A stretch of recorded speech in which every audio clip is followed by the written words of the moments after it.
Good day everyone, I am Trisha Jincy Sedanyo. So today I will be discussing the continuation of report of Miss Gianni. So in this presentation, we will learn different factors that help employees become motivated, productive, and satisfied with their work. And also, we will talk about coordination and why it is important in making organization more organized and successful. So let's all proceed to slide 2. So we have here achievement. So achievement is all about the recognition of employees. So mas ginaganahan magtrabaho ang employees kapag na-appreciate or napapansin ang kanilang pagiging hardworking ng kanilang companies. For example, is binibigyan sila ng awards, praise, incentives, or simple appreciation. So, mas nai-inspire silang ayusin or galingan pa sa kanilang trabaho. So, this also can help employees na magkaroon ng confidence at mas maging positive ang kanilang attitude sa work. So next is the job security. So job security is important to employees. This can help na magkaroon sila ng peace of mind. So kapag alam nilang secure or stable ang kanilang trabaho, mas nakaka-focus sila sa kanilang responsibilities at hindi sila masyadong nagwo-worry. So because of this, mas gumaganda ang kanilang performance at mas nagiging loyal sila sa company. So kapag alam din nila or pinaparamdam din ng organization na mahalaga or valued ang employees, is mas nagiging committed ang sila sa kanilang work. So let's all proceed sa increased responsibility. So increased responsibility is all about giving a chance sa employees na mas matuto at mag-grow. So we all know, karamihan sa workers or sa employees is gusto nilang mas ma-improve ang kanilang skills and knowledge. So kapag binibigyan sila ng training and lots of responsibilities, is mas nadadagdagan ang kanilang experience and confidence. So nakakatulong din ito para ma-prepare sila sa mas higher position in the future. So because of this, is mas nagiging responsible sila or nagiging mas productive sila sa kanilang trabaho. Good wages. So good wages is tumutukoy siya sa pagbibigay ng fair and enough salary sa employees. So kapag maayos ang kanilang salary, mas nagiging motivated silang magtrabaho at mas nagiging satisfied sila sa kanilang trabaho.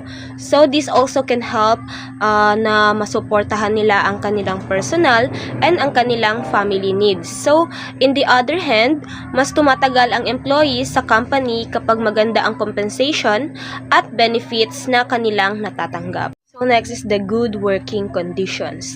Good working conditions is mahalaga siya sa employees kasi kapag mayroong good working conditions, is mas nagiging comfortable at productive ang employees habang nagtatrabaho.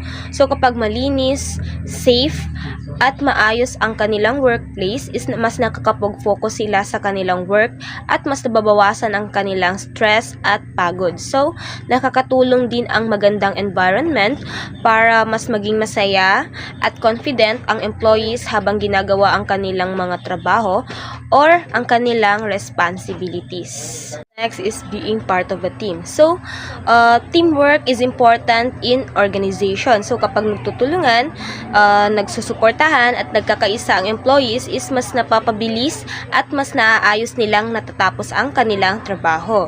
So, this can help para magkaroon ng magandang relationship at positive environment sa workplace. So, because of this, because of teamwork, is mas madaling na-achieve ng organization ang kanilang goals and ang kanilang objectives. Next is the help with personal problems. So this slide shows that it is important that managers should understand the personal problems of employees. So sometimes kasi may mga personal issues o family problems ang nakakaapekto sa kanilang performance sa work. So kapag supportive and understanding ang management, mas nararamdaman ng employees na may concern ang company sa kanila. So because of this, mas nagiging motivated sila at mas nagagawa nila ng maayos ang kanilang trabaho because is nararamdaman nila na sila ay valued at importante sa kanilang company. So now, let's all proceed to coordination meaning. So, ang coordination meaning, ito na yung pagsasama-sama ng efforts ng iba't ibang tao sa departments para ma-achieve ang goals ng organization. So, important ito para maging organized at maayos ang flow ng work sa company. So, kapag maganda ang coordination, is mas nagiging smooth ang operations. Mas maayos ang teamwork at mas madaling naaabot yung objectives ng organization.